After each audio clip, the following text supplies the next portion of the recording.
Je vous invite à ouvrir vos Bibles dans l'Évangile selon Jean, Jean chapitre 10. On va voir ensemble les 21 versets, de ce chapitre-là, en tout cas les premiers, les 21 versets. Et étant donné qu'on a beaucoup, c'est riche, on a beaucoup de versets à couvrir, je ne vais pas lire d'un seul trait, je vais lire par section et je commenterai à chaque fois. Je vais juste prier juste avant et puis on commencera le message.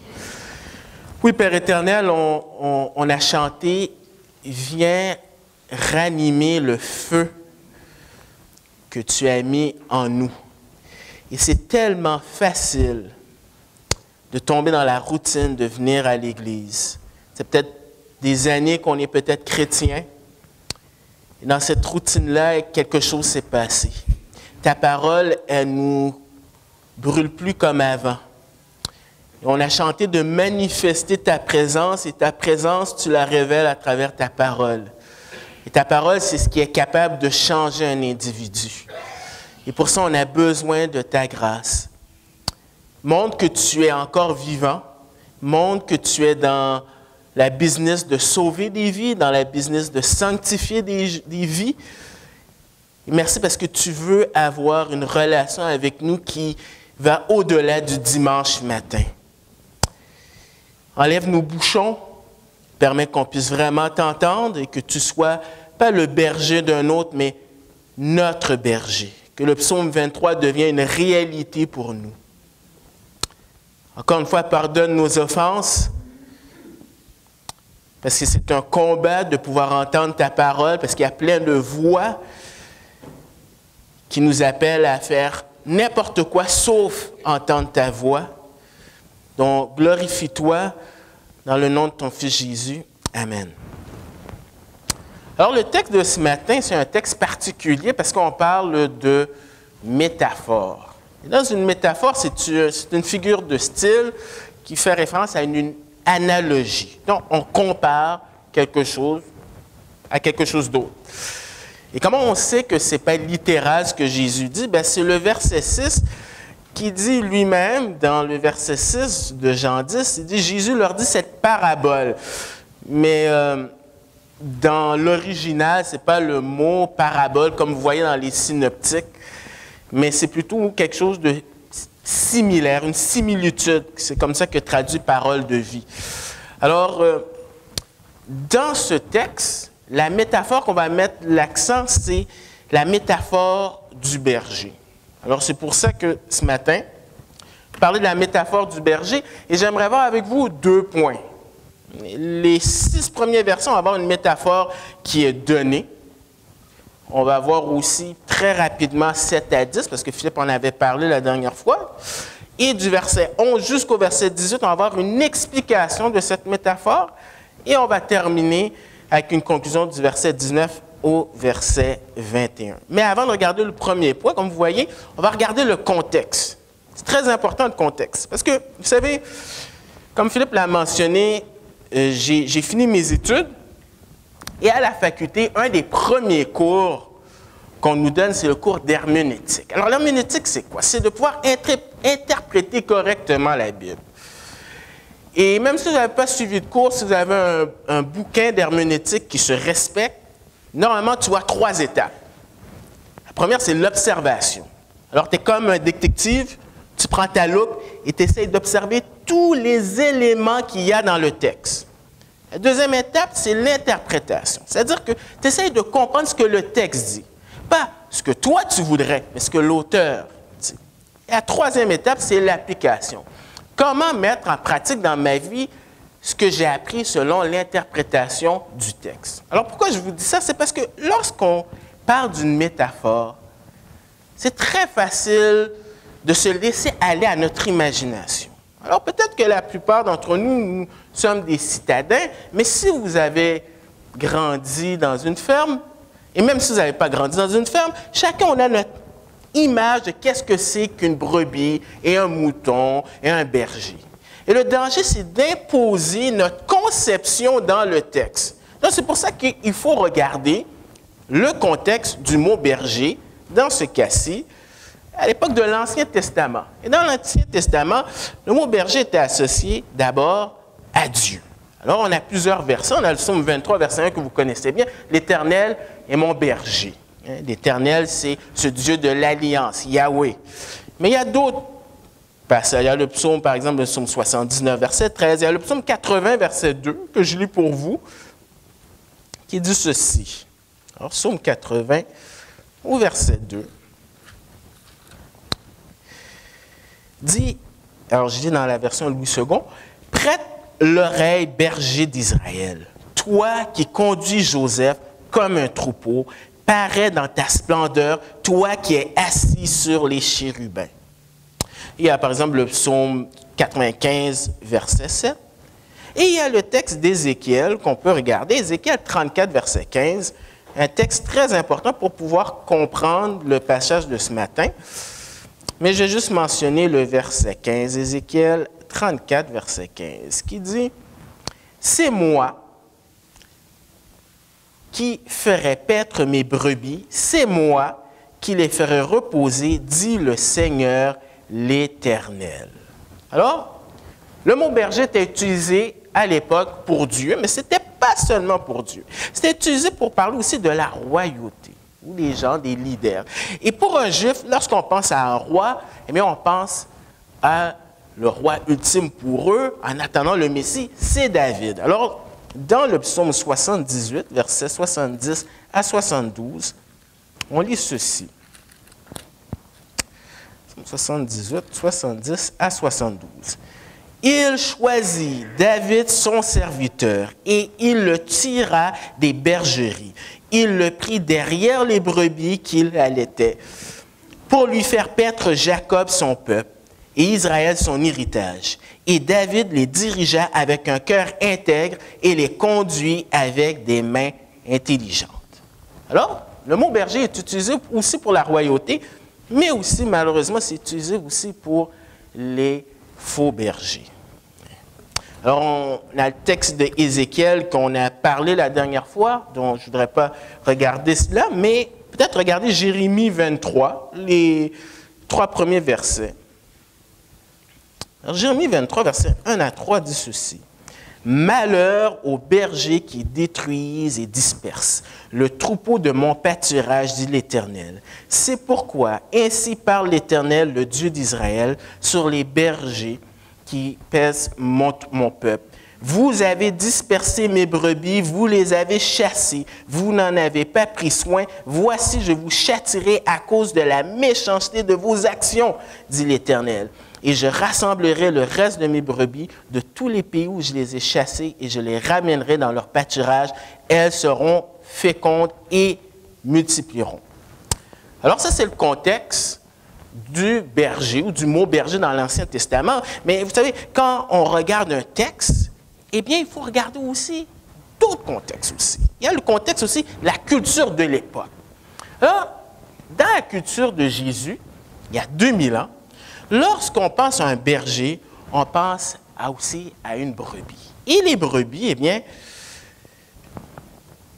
bon, la brebis, elle est dépendante du berger. Alors, vous savez, dans la Genèse, on lui dit dans Genèse 1 que Dieu a créé les animaux. La parole, Jésus a créé les animaux. Et en créant les animaux, Dieu a du sens de l'humour. Il a créé des animaux, des fois on pourrait se dire, mais ce sont vraiment hideux, ces animaux-là.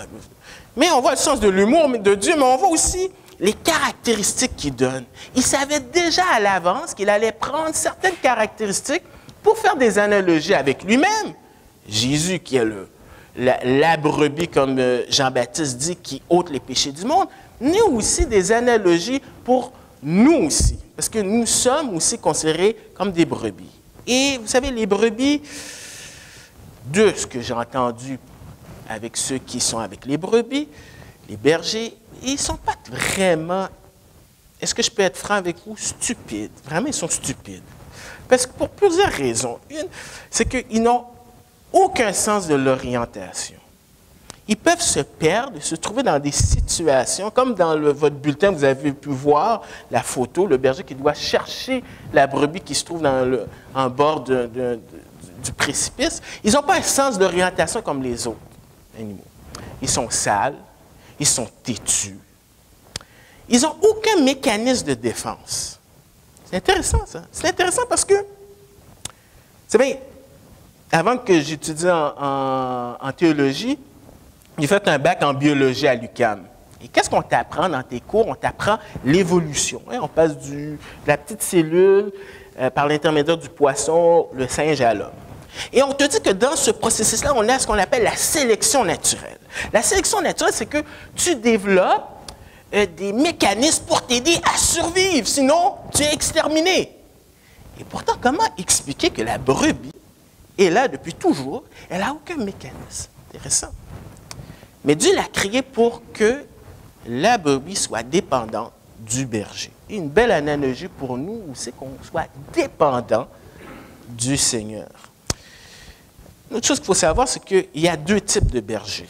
Alors, dans ma version, c'est marqué bergerie, mais dans d'autres versions, c'est enclos. Et je préfère mieux ce mot-là parce que le même mot, dans l'original, tu vas le retrouver dans un autre contexte parce qu'il n'y a pas du tout, on ne parle pas du tout de brebis. Donc, j'aime mieux le mot enclos.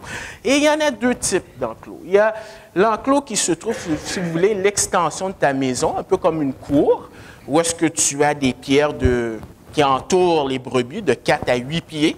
C'est important de savoir ça parce qu'on va lire le texte, il y a des éléments que vous aurez déjà compris. Et il y a une seule porte d'entrée.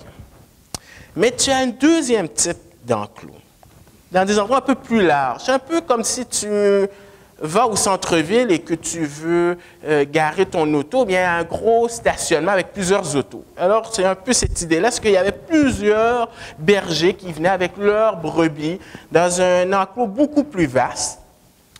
Et il y avait une personne qui était attitrée comme portier pour surveiller. Et quand le berger revenait, comment il faisait pour distinguer telle brebis d'une autre brebis? Mais on nous dit que le berger connaît ses brebis. Il était capable, juste au son de sa voix, les brebis se retournaient, ceux à qui ces brebis-là appartenaient. Et si un autre venait, il s'habillait comme le berger et qu'il les appelait, eh bien, ils ne venaient pas. Et cette semaine, j'ai fait une expérience.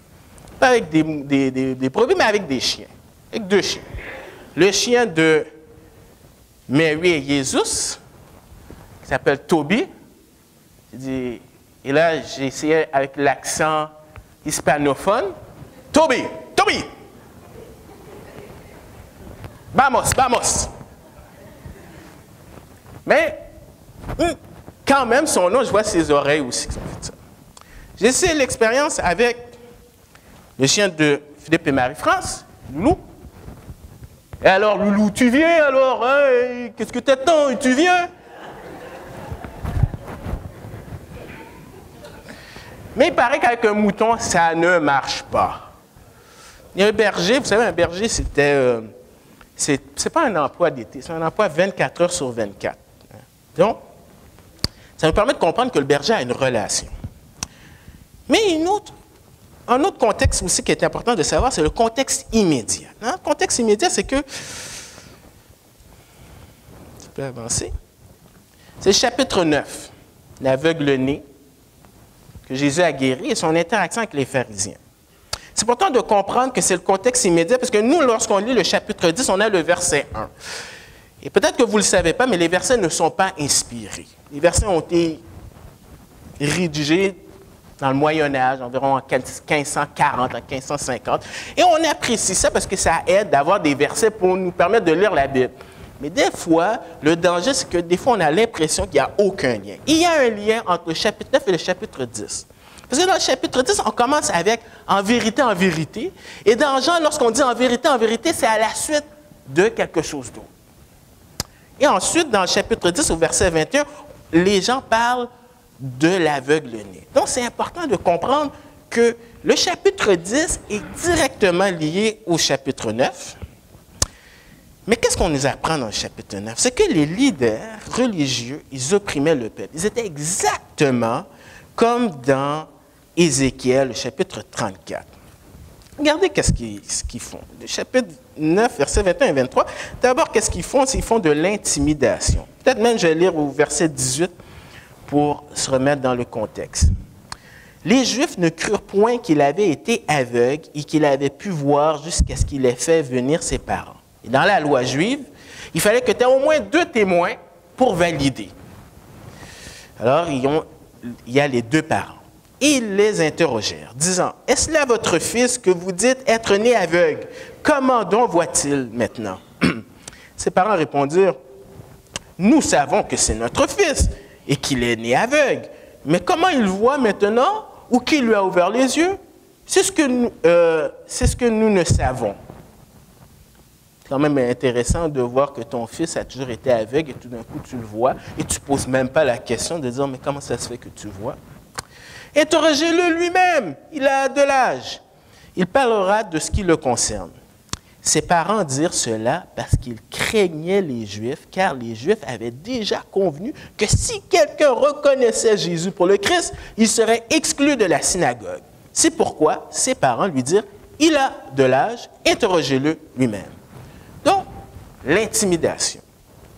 Au verset 28, qu'est-ce que ces leaders font? Ils se moquent des brebis. Ils l'injurièrent et dirent, c'est toi qui es son disciple. Nous sommes disciples de Moïse. Au verset 34, ils lui répondirent, tu es né tout entier dans le péché et tu nous enseignes. Et ils le chassèrent. Le mot est fort. Le mot, dans l'original, c'est déjà le mot en soi, c'est lancer, jeter. Et là, tu as une préposition qui rajoute que c'est encore plus fort. Et c'est un terme qui est utilisé lorsque Jésus ou les apôtres chassent les démons. C'est vraiment grave qu'est-ce qu'ils font. Ils excluent cette brebis de la communauté. Excusez. D'autres mots, ça ne date pas d'aujourd'hui, l'abus des gens au pouvoir, que ce soit dans la religion, en l'occurrence ici, ou dans n'importe quel système. Dernier élément que c'est important de comprendre, c'est que Jésus se trouve dans le temple. Et dans le temple, il y avait une section qu'on appelait la porte des brebis, qui était utilisée pour les sacrifices. Alors, on mettait les brebis ensemble, il y avait un portier qui était là. Et Jésus saisit l'occasion pour faire un enseignement. Alors, Jésus ne passe pas du coq à l'âne et puis, dans un vacuum, il décide de parler de berger. Il y a un contexte pourquoi il fait ça. Et on a beaucoup à apprendre de Jésus. Jésus, c'est un bon enseignant parce qu'il saisit des circonstances de la vie pour amener un enseignement. Si vous avez des enfants, c'est vraiment, la Bible nous encourage à utiliser la nature pour renseigner qui est Dieu. C'est pas un proverbe qui dit « regarde la fourmi ». Et c'est dans ce contexte-là que maintenant, on peut comprendre le premier point, qui sont les métaphores qui sont données. Alors, je vais lire du verset 1 à 6. En vérité, je vous le dis, celui qui n'entre pas par la porte dans la bergerie, mais qui monte par ailleurs, est un voleur et un brigand. Mais celui qui entre par la porte est le berger des brebis. Le portier lui ouvre et les brebis entendent sa voix. Il appelle par leur nom les brebis qui lui appartiennent et il les conduit dehors. Lorsqu'il a fait sortir toutes ses propres brebis, il marche devant elles. Et les brebis le suivent parce qu'elles connaissent sa voix. Elles ne suivront point un étranger, mais elles fuiront loin de lui parce qu'elles ne connaissent pas la voix des étrangers. Jésus leur dit cette parole, mais ils ne comprirent pas de quoi il leur parlait. Alors, ce que Jésus fait, il commence avec un contraste. Contraste en 2 groupes. Le berger et l'autre groupe qui est composé des voleurs, des brigands et de l'étranger. Alors, le voleur, dans l'original, le mot, la racine du mot dans le grec, eh bien, c'est en français kleptomane. Et Jean 12, je pense au verset 26, on nous dit que Judas était un voleur. Et c'est lui qui était en charge de la bourse. Donc, c'est des gens qui sont subtils. C'est-à-dire que le brigand, on nous dit que Barabbas, dans Jean 18, verset 40, c'était un brigand. Et les brigands, qu'est-ce qu'ils faisaient? C'est qu'ils attendaient dans le désert, ils t'attaquaient de force. Alors, le but de Jésus, ce n'est pas de comparer entre le voleur et le brigand, mais c'est de montrer que ces individus-là n'ont pas l'intérêt des brebis à cœur. ils abusent des brebis. Et qu'est-ce que Jésus va faire? C'est que Jésus, c'est qu'il va profiter de la situation pour montrer un contraste entre les faux bergers et le vrai berger. Et il commence ou il poursuit son discours avec une expression, des expressions que tout le monde ici, peut-être vous ne le saviez pas, mais vous savez au moins, vous connaissez au moins un mot en grec. Lorsque vous avez appris à prier pour la première fois, eh bien, vous parlez en grec à chaque fois que vous terminez vos prières. En vérité, en grec, c'est, vous savez c'est quoi?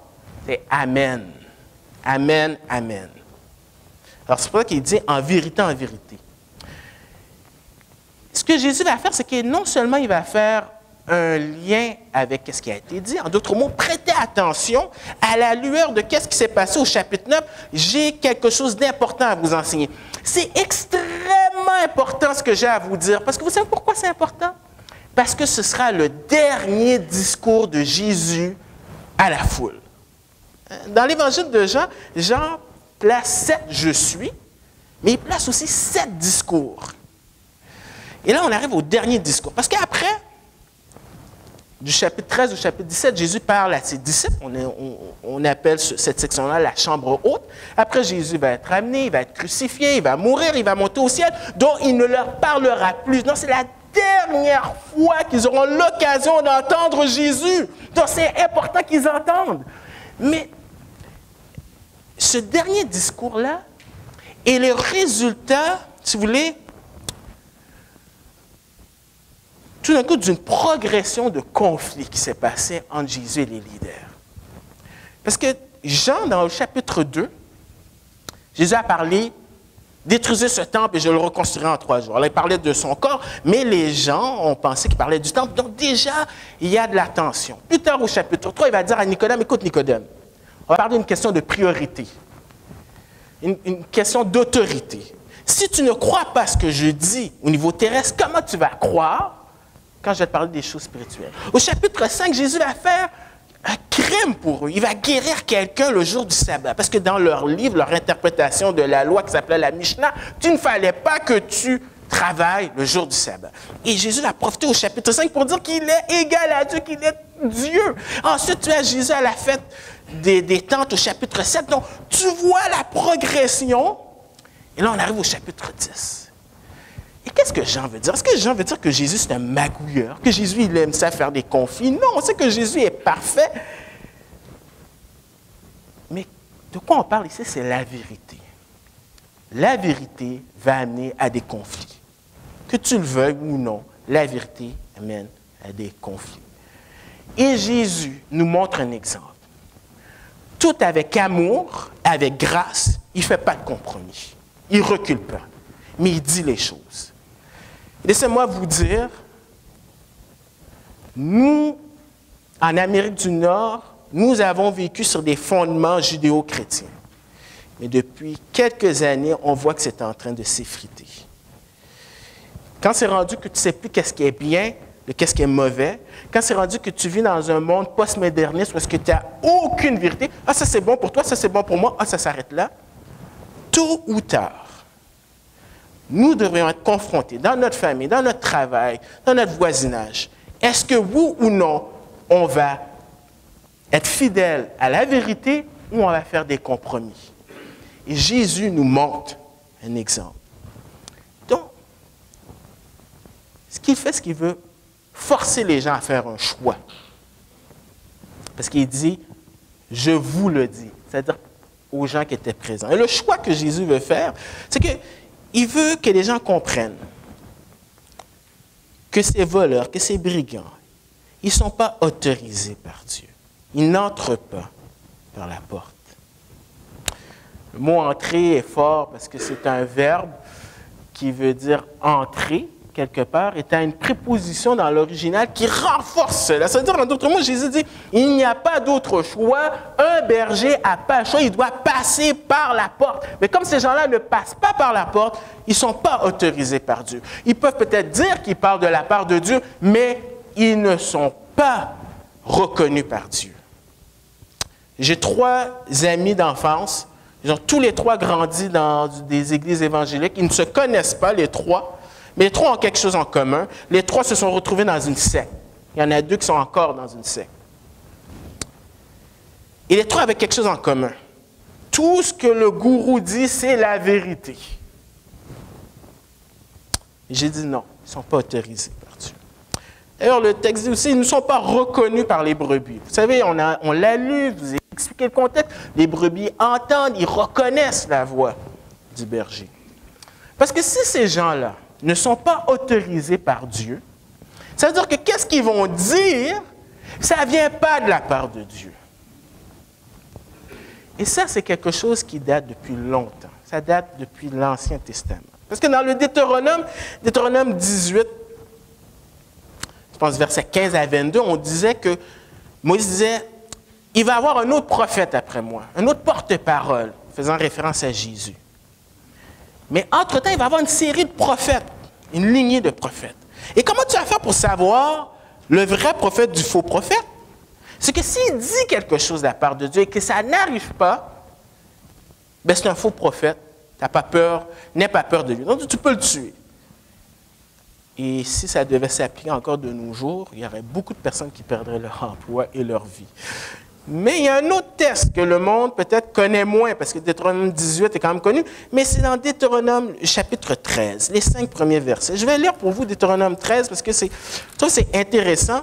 Il dit, « S'il s'élève au milieu de toi un prophète ou un songeur qui t'annonce un signe ou un prodige, et qu'il y a accomplissement du signe, c'est-à-dire qu'il y a un miracle qui se fait, ou du prodige dont il t'a parlé en disant, vous voyez, le but là, c'est qu'est-ce qui est véhiculé, c'est le message. Allons auprès d'autres dieux, des dieux que tu ne connais point, et servons-les.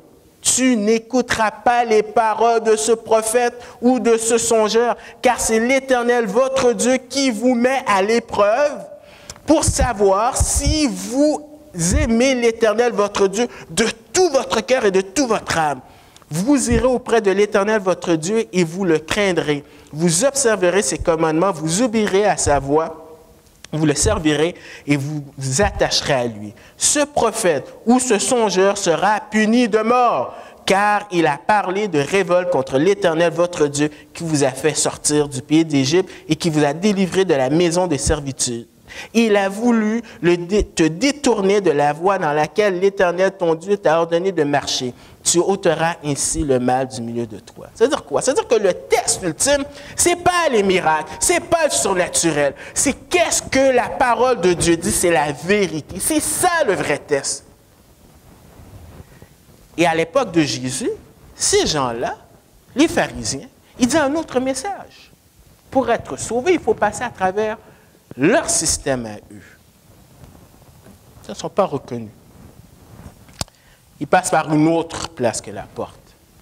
Probablement, ils attendent la nuit, ils grimpent le mur pour aller prendre les brebis. Pour faire quoi? Pour manger, peut-être faire de la laine, faire d'autres choses. Mais c'est cette idée que ces gens-là ne se soucient pas des brebis. Les brebis, ici, dans le contexte, c'est le peuple d'Israël. En revanche, Jésus continue, il donne la comparaison maintenant entre le berger, versets 2 à 4. On nous dit que le berger, il entre lui de la bonne façon. Mais celui qui entre par la porte est le berger. C'est légitime. Les références de Jésus sont crédibles. Il n'est pas venu comme dans un accident, par hasard. Les prophètes parlaient de lui. Les prophètes ont dit qu'il devrait naître, par exemple, à Bethléem. Et dans Jean 7, ils ont une chicane et la foule dit, mais non, il ne peut pas être le Messie, parce que le Messie, il doit venir de Bethléem, et ces gens-là, et Jésus ne vient pas de Bethléem. Mais s'ils avaient fait leur devoir, comme Matthieu, d'aller dans le temple, avant que le temple soit détruit, il y avait le registre pour voir la généalogie des gens, et bien ils auraient vu, ah ben oui, Jésus vient de Bethléem. Les signes, l'évangile de Jean, c'est des signes qui ont été faits pour que les gens puissent croire. Il y a même Dieu qui a parlé pour authentifier. Donc, Jésus est entré de la bonne façon. Il est légitime. Il est reconnu par le portier et les brebis. On l'a mentionné tout à l'heure avec l'illustration que je vous ai dit. À l'époque, les brebis connaissent. Et dans le peuple d'Israël, il y a ce qu'on appelle le thème du reste, on en a déjà parlé, mais à l'intérieur du peuple d'Israël, il y avait vraiment les vrais Juifs, les Juifs qui sont du cœur, qui appartiennent à Dieu. Et comme cet aveugle-né qui a été pris par Jésus, eh bien, il y a une partie du peuple d'Israël à cette époque-là aussi qui reconnaissent. Et Jésus exerce une autorité. Il exerce une autorité parce que non seulement il les appelle, mais il marche devant eux. On l'a lu. Dans certains endroits du monde, peut-être vous avez vu à la télé, c'est des chiens. Alors les chiens c'est eux qui sont en train de diriger les brebis et puis le berger est derrière. Mais à cette époque-là, et dans cette place-ci du monde, c'est le berger qui va de l'avant. Donc Jésus n'est pas seulement notre sauveur, mais il est aussi notre Seigneur. Et c'est beaucoup plus facile de dire « Ah ben moi j'ai mon assurance en fer, whoopi, je peux faire qu'est-ce que je veux. » Tu n'as absolument rien compris. Parce que Jésus est beaucoup plus que ça. Alors, il exerce une autorité et peut-être ça fait référence, c'est quand même intéressant, dans Nombre 27, au verset 15 à 18, c'est une situation où est-ce que Moïse ne peut plus rentrer en terre promise à cause de la désobéissance qu'il a fait. Et Moïse parlait à l'Éternel et dit « Que l'Éternel, le Dieu des esprits de toute chair, établisse sur l'assemblée un homme qui sortent devant eux et qui entrent devant eux, qui les fasse sortir et qui les fasse entrer, afin que l'assemblée de l'Éternel ne soit point comme des brebis qui n'ont point de berger. » L'Éternel dit à Moïse, « Prends Josué, fils de Nun, homme en qui réside l'Esprit, et tu poseras ta main sur lui. » Et Josué, vous savez quoi? C'est la même étymologie que Jésus. Alors, on voit que dans le plan de Dieu, Dieu a toujours voulu avoir un conducteur pour diriger son peuple, et le conducteur ultime, c'est Jésus, le Fils de Dieu.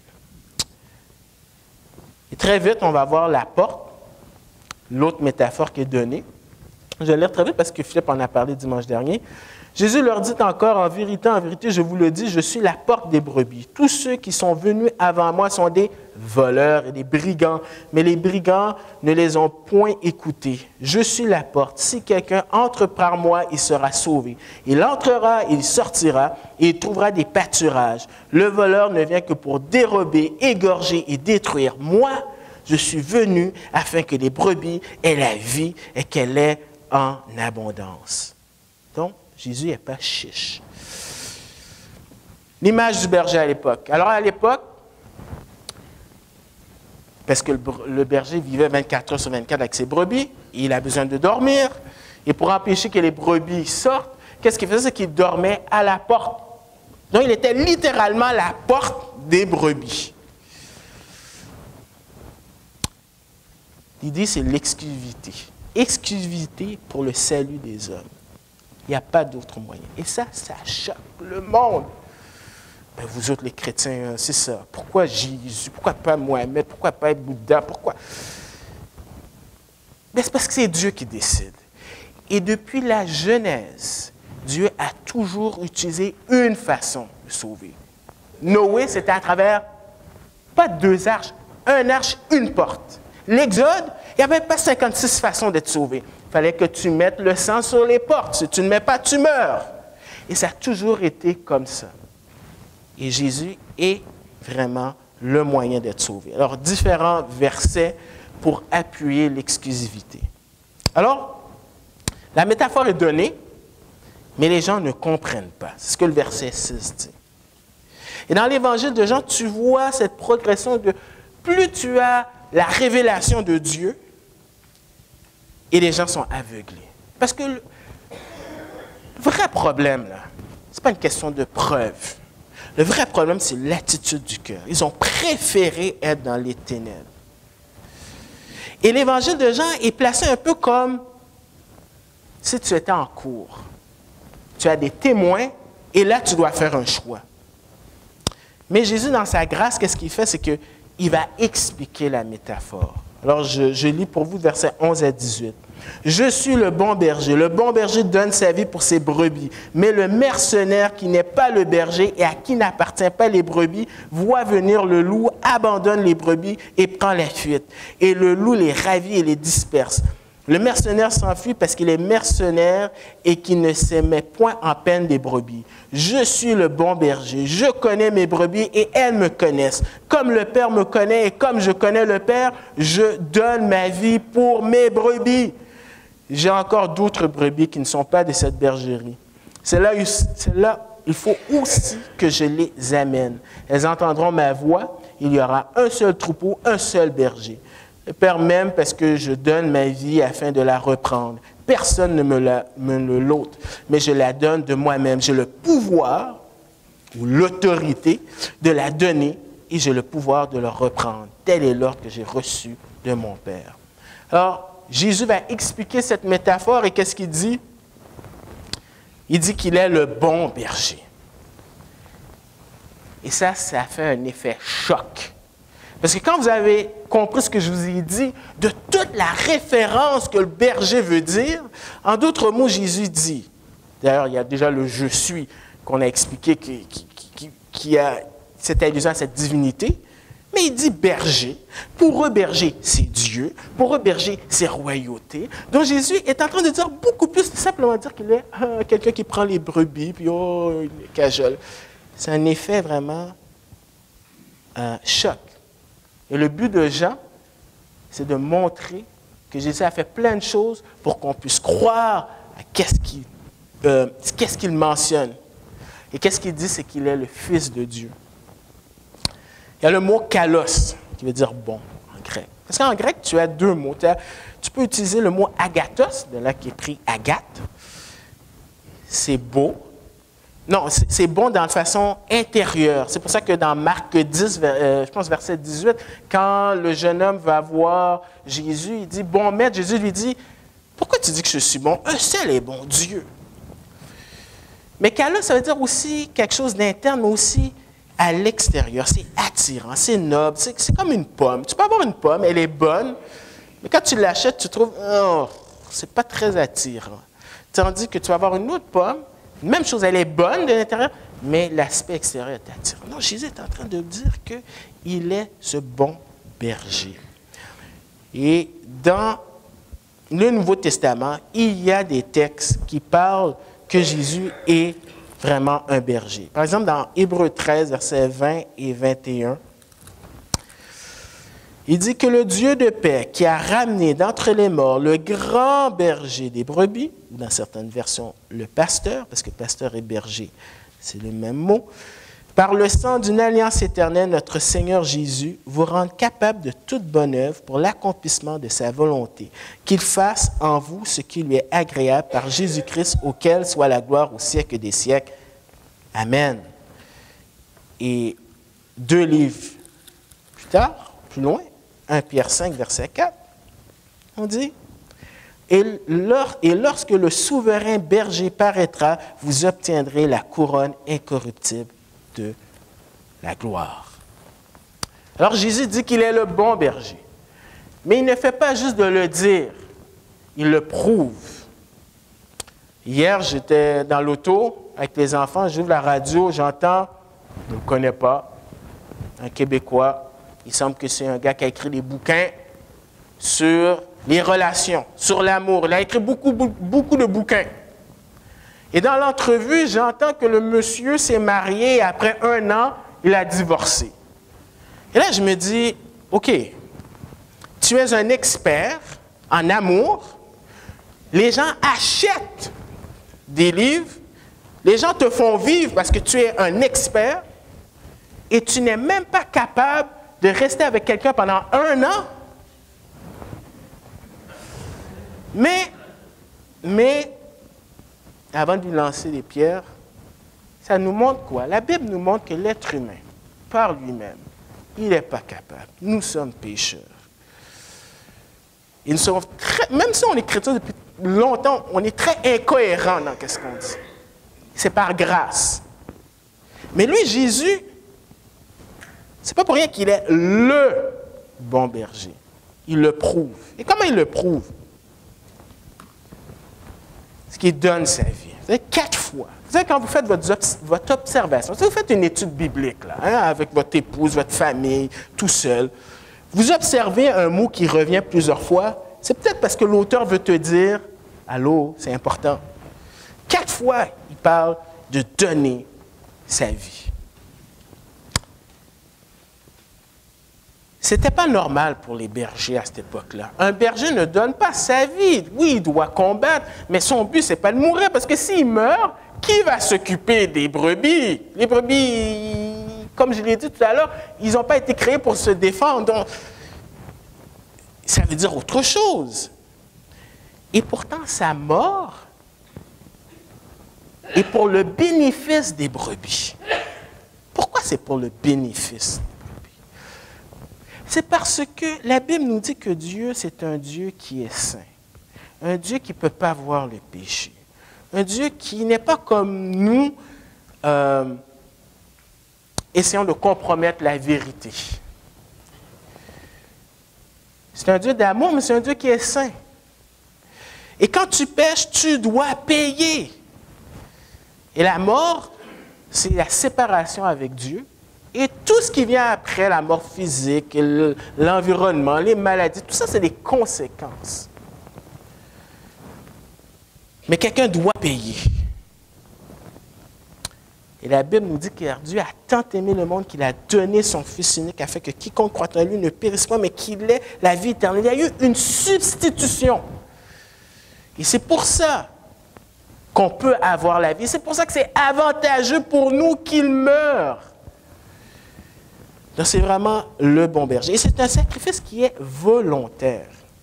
Jésus n'est pas une victime des circonstances. Il n'est pas mort en martyr, pleinement conscient de la situation. Si vous lisez l'évangile de Jean, souvent les gens vont vouloir le tuer. Mais ce n'était pas encore le moment. Il y a même Pilate qui va lui dire, ne sais-tu pas que j'ai le pouvoir? Et Jésus lui dit, tu n'as aucun pouvoir. Même quand il y avait une troupe qui sont venus vers lui, il a dit, je suis, ils sont tous tombés à terre. Il a même décidé du jour où il va mourir sur la croix, après les 3 heures, il a dit, maintenant, je remets ma vie entre tes mains, Père, il meurt. Et même les gardiens sont surpris parce que les Romains étaient des sadiques pour pouvoir crucifier, ils voulaient prolonger l'agonie. Mais Jésus est mort même avant, donc pleinement en contrôle de la situation. Sacrifice volontaire pour notre bénéfice. Ça, c'est un bon berger. Ça, là, ce n'est pas le Jésus selon Joseph Smith, ce n'est pas le Jésus selon science chrétienne, scientologie. Il y en a tellement, là. Ça, c'est le bon berger. Le bon berger possède une relation intime avec ses brebis. Verset 14, « Je suis le bon berger, je connais mes brebis et elles me connaissent. » Je connais. Vous pouvez être marié avec quelqu'un pendant 60 ans. Mais il arrive à chacun d'entre nous, quelque part, de se dire, il semble que personne ne comprend qu'est-ce que je vis. Mais ce matin, je veux te dire qu'il y a quelqu'un qui sait exactement, qui te comprend, qui sait par quoi tu passes. C'est Jésus. Il y a une relation. Il veut avoir une relation avec toi. Et cette relation, il la compare, incroyable, hein? Il la compare à son Père. Pas en quantité, mais en qualité. Comme le Père me connaît et comme je connais le Père, je donne ma vie pour mes brebis. Donc, c'est un peu modelé ou façonné selon le modèle de la relation de Jésus, le Fils avec Dieu le Père. Et j'ouvre une parenthèse parce que je trouve que c'est quand même important. On en a parlé, même si le mot n'est pas écrit, c'est comme ça que les théologiens ont voulu l'expliquer, la Trinité. Cette relation, un seul Dieu, 3 personnes distinctes. Et par exemple, les témoins de Jéhovah ou les musulmans ou encore un certain mouvement pentecôtiste qui s'appelle le oneness, ils disent non, ça ne fait pas de sens. Mais on va laisser Dieu parler, parce que c'est lui qui décide. La Bible dit Dieu est amour. Pensez-y, Dieu est amour. C'est ce qu'il est.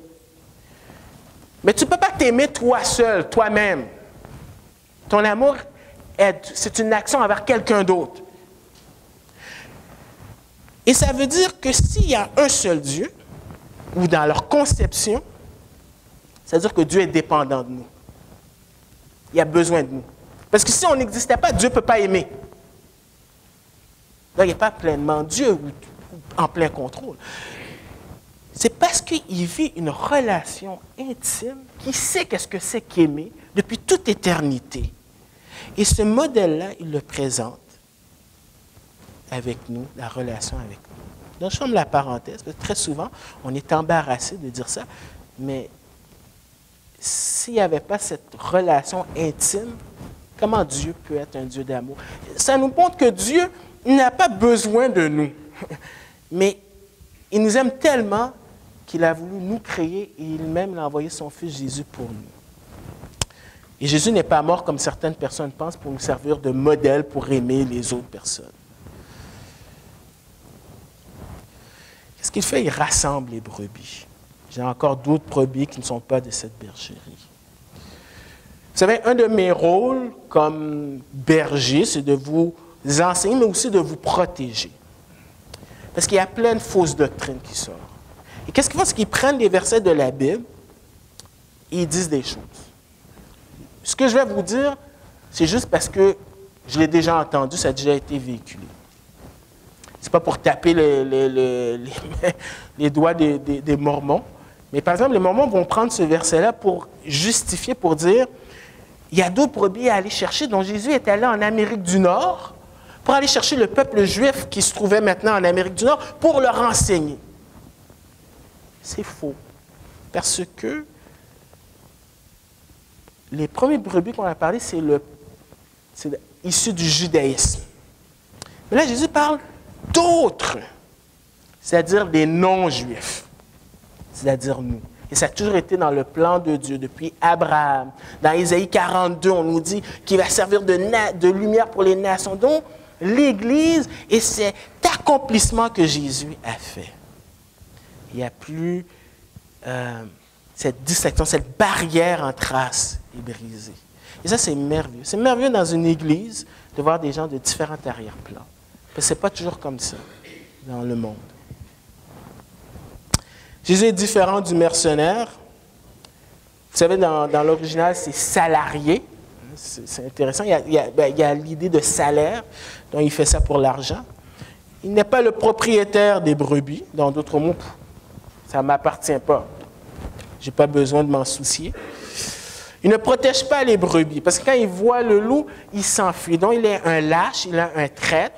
Et ce qu'il faut savoir, c'est que les Juifs, dans leur code, pas dans la Bible, mais dans leur interprétation de la loi, on dit dans la Mishnah, on disait que s'il y a deux loups qui viennent, le berger peut s'enfuir, parce qu'il est excusé, il a une raison. Mais s'il y a un seul loup, il doit le combattre. Il avait pris un engagement de le faire. Vous voyez, Jésus, ce qu'il a fait, lui, il est allé jusqu'au bout. Finalement, on peut traduire en disant que ces gens-là, ils ne se soucient pas des brebis, parce que pour eux, c'est juste une question d'argent. Et je dois vous dire que j'ai vécu ça à un moment donné. Parce que quand j'ai fini mes études en biologie, je me suis dit, bon, est-ce que je vais faire la maîtrise? Non, ça ne m'intéresse pas. Je vais aller en enseignement. Pourquoi pas? Parce qu'en enseignement, tu as quoi? 2 mois de vacances. Tu as les vacances d'été, tu travailles, tu fais ton 8 à 4. Puis, vous savez quoi? Je vais faire ça, puis j'ai une bonne pension. Et puis, à cette époque-là, on cherchait des enseignants en sciences. Donc, comme ils disent en québécois, je l'ai fait. Jusqu'à ce que je réalise que, wow, c'est pas évident finalement enseigner au secondaire. Et que je lève mon chapeau à tous ceux qui sont en enseignement.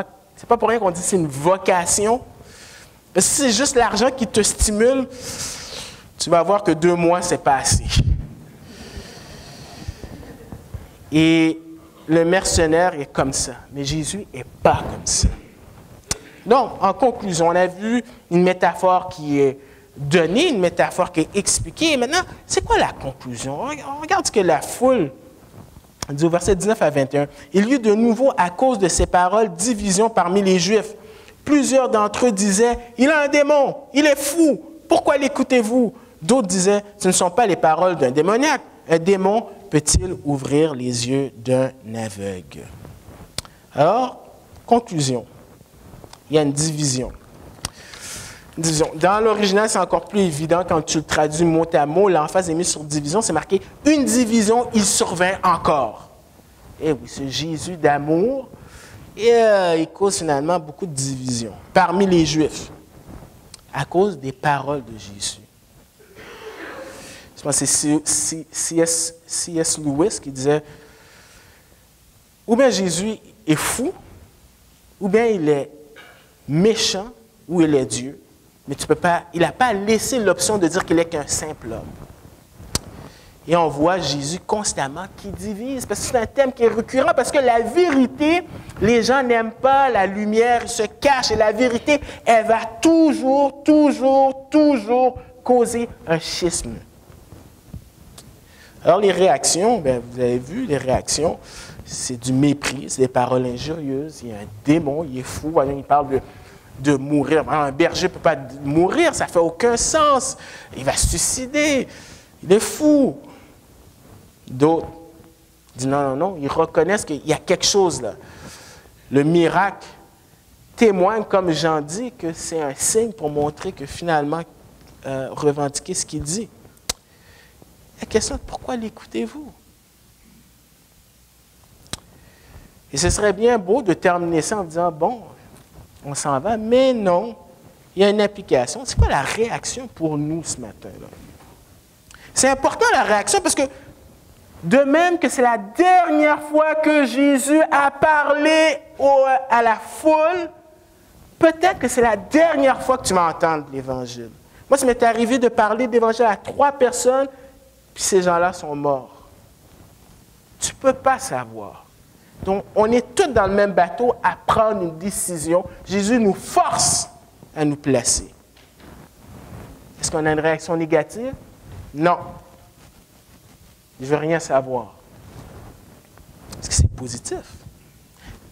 Si oui, bien Jean lui dit à la fin de son livre, c'est de croire plusieurs fois dans l'Évangile. Je pense que je ne sais plus si c'est une 60aine, peut-être plus, tu as le mot croire. Croire en qui? Croire en Jésus. Faire confiance. Ou est-ce que c'est tout simplement l'indifférence?